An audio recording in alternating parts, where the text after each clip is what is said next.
Welcome to our channel. If you want to pay your bills using PayPal for convenience and security, follow this simple guide to manage your payments efficiently. Step 1. Log into your PayPal account at paypal.com or through the mobile app using your email and password. Step 2. Ensure you have a verified payment method linked to your account, such as a bank account, debit card, or credit card with sufficient funds. Step 3. Check if your biller accepts PayPal payments directly. Many utilities, service providers, and merchants display PayPal as a payment option on their websites. Step 4. For billers that accept PayPal, select PayPal as your payment method during the checkout process on their website or app.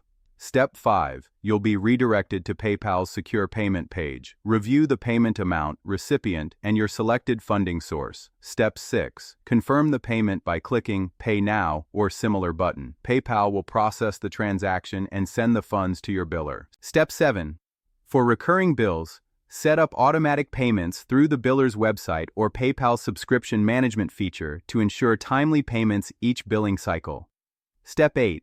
Keep track of your payment history in PayPal's activity section. Save or print payment confirmations as receipts for your records. Don't forget to like this video and subscribe to our channel.